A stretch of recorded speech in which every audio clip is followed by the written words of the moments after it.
Nael Ogden Smith is something of a key player in the Paralympic movement.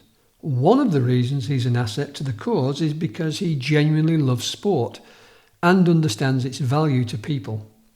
It can make your day, save your day, and sometimes much more. As a young boy raised in Lebanon, Nael and his friends were always so keen to play together. Even as civil war gripped the country, life carried on. This positive outlook shaped him and his family around him. When he was 22, a bad car accident would put him in a wheelchair. He accepted this blow stoically. But this is a story about his remarkable determination to recover, as much as he possibly could, to get as fit, healthy and mentally strong as he was able to ensure his ongoing independence, to thrive, not just survive. How can you start on such a trail? Well, Nael's answer was to train towards and then race in a marathon. Several marathons, in fact. The 26.2 miles were incredibly tough for him nearly 20 years ago, but he succeeded. He remains on the trail, and today, golf is the sport that gets him up early in the morning. Nael loves playing it and finds golf highly challenging, physically and mentally, relishing the learning process. We all need to keep learning. From the first shot he took, aged 43, golf had hooked in another player. We talked to Nael Ogden Smith from his home in Bonn, Germany, where he lives with his wife Kelly and young son Jude. Work-wise, he's looking forward to the next Paralympics, a professional journey which for him started at the remarkable Olympics in London back in 2012, and finds himself today as head of partnership services for the International Paralympic Committee. But London, that was his big opportunity. Very big games, and a good one to kind of start my journey with working in the Paralympic movement. I was working in a different functional area, so a different department within the games, as I am today working on the partnership and sponsorship side. So I started because of my background in knowing Arabic. So I was basically taking care of and handling and managing the teams coming from the Middle East, specifically the Arabic speaking ones, of course. So I handled, I think, about 11 National Olympic committees on the NCS side. That's how it started for me. Nael is second generation Lebanese, after his British grandfather settled in the Middle East, hence the surname. I was born in the late 70s, so right at the start of the Lebanese Civil War. So it was growing up, some days you went to school and some days you didn't because of the situation there. So for the first, let's say, 15 years of childhood, it was kind of trying to stay out of trouble there. But when you're at that young of an age, you're protected by your parents, and you're not involved yourself in it. But of course, it's around you. And sport was, of course, even with civil war and any type of conflict, life does continue to some extent. You still go to school, you still do sport. In the quieter times, he would be sure to play with his friends. With Beirut lying on the Mediterranean coastline but close to the mountains, there were water sports, school team sports. He loved basketball, but also skiing and snowboarding. Pre-accident, so I had my accident when I was in my 20s. So pre-accident, definitely, my main focus was on skiing and snowboarding from a very early age, from the age of maybe 4. And then in the summer, of course, everything which is in the water. So whether it was scuba diving, water skiing, snorkeling, fishing. And then, with the friends, it was more from school. It was more basketball, I guess. Nael became a graduate of the American University of Beirut after studying business administration. The car accident happened when he was just 22 years old. I had just graduated from university and I was 22 years old and was involved in a car accident. And because of that, I sustained an injury to my spinal cord at the thoracic 9th level, which is right around the belly button height. It was, one of those accidents that just happens and unfortunate, and but you survive it, and then you you start coping and start thinking about what lies in front of you after going through a bit of a setback, to say the least. Niall was conscious in the moments after the crash, and just a day or so later, he understood many of the issues facing him in his life ahead. Yeah, I knew immediately. I mean, I'd lost consciousness for a couple of seconds, but woke up out of the car. So I was ejected from the front passenger seat. And when I woke up, I kind of knew exactly that it was something related to my spine, as I couldn't pull myself out properly. So I had to wait for some time before the ambulance arrived because it wasn't up in the mountains. It wasn't a shock, of course, when the doctors came into my room a few days after my surgery and told me that that was the case. And it's not that you instantly accept it, but definitely it wasn't surprise news to me. The first surgery took 12 hours, and later a second surgery helped stabilise his spine with steel rods and other hardware. Things were moving in the right direction. So, you had the occasional, infections and lung kind of trouble, but I didn't have major setbacks. So we started straight away with my brother, my friends, and my family started to think about the next step, which was the rehabilitation phase.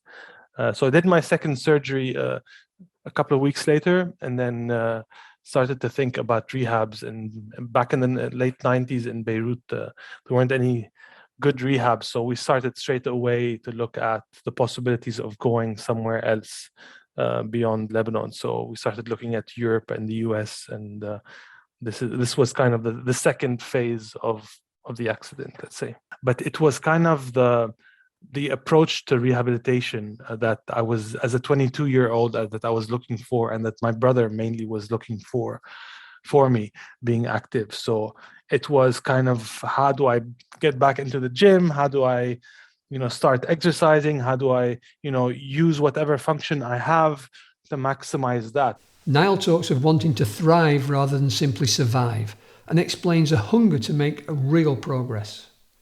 First to England, where he spent a few weeks at Stoke Mandeville, before finding just the right place in Atlanta, USA, the Shepherd Centre being a specialist in spinal cord injuries. Rehab in some way shouldn't be looking like a hospital, even though there are definitely medical needs in a rehab. You're straight out of surgery, even your wounds haven't healed up yet. But to some extent, Shepherd, when I got there, it had that mix of being a gym and sort of connected to a hospital, which is quite at the doorsteps of Shepherd Center. So it had everything from a pool to a basketball court to teaching you how to drive again, or how to just leave the premise as well, and then premises, and go to like a movie theater and experience how to buy your own ticket and to get seated and to ask for help when it's needed, and to kind of go through the whole experience of living. So they even provided you with a small apartment whereby you had to prove that you could kind of live as independently as possible. So it takes you through the whole kind of day-to-day life aspect, which is really important in independent living. In his early 20s, Nael was thinking of work and his friends and family. So it was back to Beirut, where he worked in the food business for a while. This was all helping the feeling of independence at perhaps the most challenging time of his life. Of course, going back to Beirut is when things were a bit, of course, difficult after the accident at the beginning, but it's when I reached out to sport to help me in my adaptation phase, because this is when things really hit you at the beginning. No, it's when you go back to the normal life, but life is not normal again. It's not normal anymore. It's changed in many fronts. So the first couple of years were, of course, the more difficult ones. And definitely sport was the vehicle for me to kind of get out of that valley, let's say, for lack of a better word. So definitely at the beginning, I wasn't open to kind of jumping back into every single sport that I was doing. But it was, I think, like a year into it that I started to think about, like, things have to change. Like, I can't kind of be just, waiting for things to happen. And this is when I kind of went online, and it was the beginning of the online days, and I bought my first wheelchair racing chair. to start practicing for. I just wanted to do a marathon in my head, and so it was around 2001 that I bought my first racing chair and started to go down to the beautiful Corniche of Beirut, where I could train in the morning for an hour before going to work. And then in 2000, and I think 3 or 4 was the first Beirut marathon. So I started to get involved in that, and as the chairperson for the wheelchair division, and started to put that with the founder of the Beirut Marathon Association. Actually, I worked as a volunteer for them while I was working, and then as I organized it as well, I was also racing in it. So it was quite crazy to do both at the same time, but I just didn't want to miss on both opportunities. It was great starting to train for. So the whole process of training was something, I'm very much process driven when it comes to sports. So the technical side of equipment, I love getting into that. So your gloves have to be very specific to wheelchair racing, your seating position, the equipment, the wheels, your carbon wheels, and so forth. So I love that aspect, and the fact of waking really early just to train. I like that aspect of morning. There's also a very lazy aspect of me, of course, but if there's a reason for me to wake up because it's training or something else that I'm excited to, I'm the first one to be out of bed really early. So that was really, I think, it keeps your kind of your focus and your mental in check. I think it helps you kind of overcome a lot. We created this small committee for the athletes with disabilities, and we had people pushing in day chairs, we had people racing in racing chairs, and people doing it in hand bikes as well. And it was great. We had turnout even from the first year from some international racers that came to Beirut as well for the first race. We had 3 racers from Austria that year.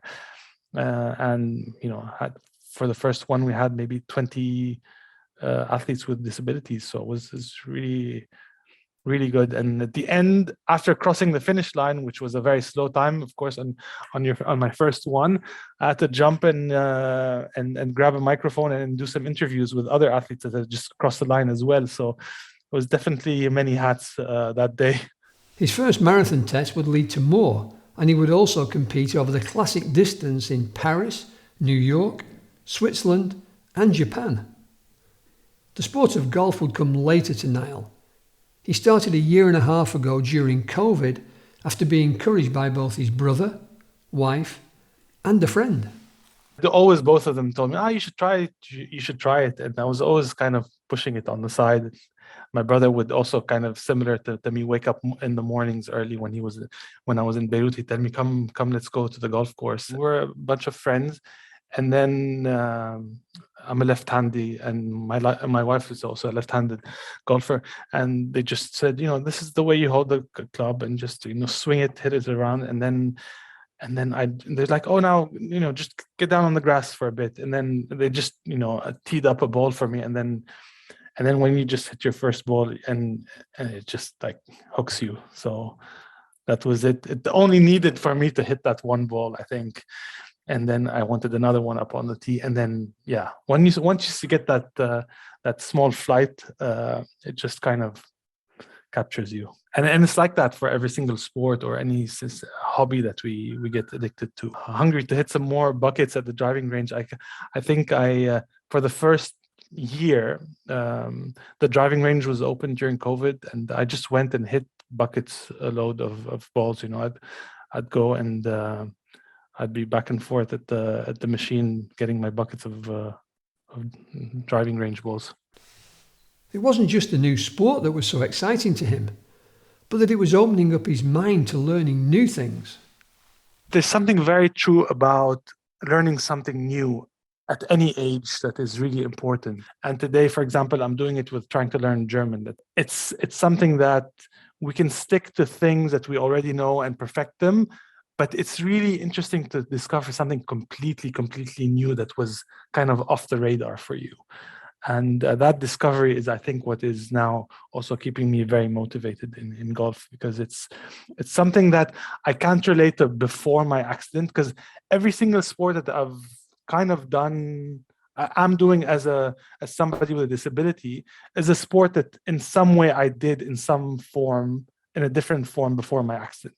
But golf is one that I had no experience with before my accident. And it's very kind of freshening, let's say, to do something completely new and out of the box, let's say. For me, I think it's the difficulty of the sport. Like people don't. I couldn't have imagined how difficult it was before I started to play, because it's so challenging and such a mind game and such a game of like the small millimeters just impact such have such a big impact on where the ball is going, whether you hit the ball in a certain way.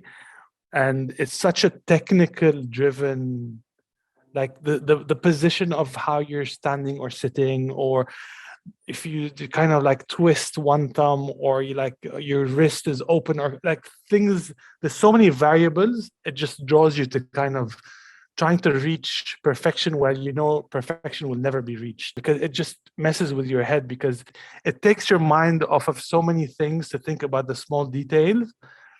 But then at the same time, you have to also let go of these different elements, because you have to kind of trust the practice at the end of the day, because if you think of too many things, then you're going to mess up your shot. So there's so much to think about, but also so much to also let loose of at the same time. Nael has so far chosen not to use a paragolfer, which helps the player to stand to the ball. He plays from his day-to-day chair. I'm not saying that this is how I'll stick to playing golf, but I play a very, let's say, unorthodox way at the moment. I currently hit sitting down, and this is the way I've really tuned my technique to play from the seated position, which is not very common in kind of people in my position. I think sitting and hitting from your day chair makes the sport more accessible in many ways. When I go on the course, I'm pushing 9 holes, sorry, in my day chair.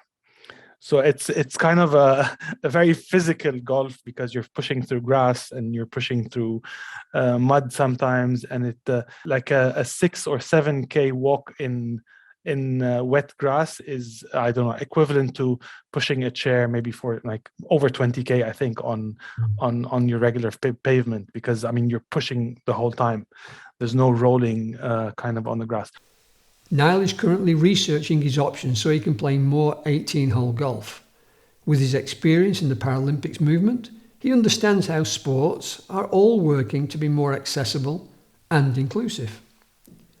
Golf, he realises, has unique challenges in terms of the structure of a course in order to be able to help, let's say, golfers in a chair more. But Nael believes that the most important elements to create change are perhaps having the will to try and to do your level best to welcome everyone through the gates of the golf club. Yeah. I had reached out to a few of them, and some of them were not as open. You know, it's funny because they'll say no without saying no. Yeah. They'll say yes, but, and because of course they don't want to be saying no, but yet at the same time they're not permitting you to use the greens, or even in some cases the fairways as well. So it's not a matter of just the putting element without having the proper equipment. But luckily, Kloostermanhof, which is right, 15-minute drive from Bonn, is one that's been very welcome and very encouraging. Whenever I'm on the golf course, tons of people just jumping and asking me questions on how things are working. Nael joined the International Paralympic Committee 6 years ago in Bonn, and he is now head of partnership services. He manages a team which has a very close commercial relationship with the International Olympic Committee. In recent times, all top IOC partners have become Paralympic partners. So managing the rights, meaning that, of course, for the for partners to be involved, you of course have to have a contract and an agreement in place, and that agreement has to be, of course, exercised to the fullest, whether it's their marketing rights or activation rights. Today, of course, we work a lot with the partners on the virtual and the digital and the social media, of course. But today, working with partners is not only about managing rights and delivering rights. It's definitely more than that, and especially with the partners that are involved in the Paralympics, because partners that are want to be associated with the Paralympics are ones that really truly believe in the values of what we bring forward as a movement. And it's really interesting to see how it goes beyond kind of just having that commercial, let's say, relationship with them, but truly they sense that their contribution to society is really important, especially when it deals with matters of diversity and inclusion. But the topic of diversity and inclusion, especially with people with disabilities, is something that is, it's not a matter of it being today, a hot topic that is kind of something that's going to come in and out. Because I truly believe, in a sense, that we're setting new precedents today that are just going to become the norm in the future on how we deal with people with disability that have to be properly represented across all aspects of society. With such progressive thinking in his work for the IPC, Nael's professional philosophy is all about inclusion and, importantly, the joy that sport can bring to its participants. In his personal life, he is finding that while golf clubs can still struggle with the accessibility of all players, golf is nevertheless a great game for bringing all ages together to play the game. It is also a family endeavour. One of the reasons why I love golf is because I played golf with my 10-year-old nephew and a 7-year-old niece in Cyprus when we were on holiday this summer, and with my brother, all four of us. I've also played with my friends who are, of similar generation, as well as my neighbor as well here, who is in his, I don't want to say his name maybe, but I think around, let's say he's retired. And of course, my 2.5-year-old son now, who is swinging a 7-iron. So it's just, it just makes it so nice to just play across age and across different disabilities or no disabilities or abilities, let's say, and different levels. It just makes it such a nice sport to kind of share with whoever. Nile has certainly found a new game in the last 18 months that has really challenged him, but which has given him great pleasure and that precious reason to get up early in the morning. Playing good golf, surrounded by friends and family, including his young son, this is another golf marathon that is fully underway.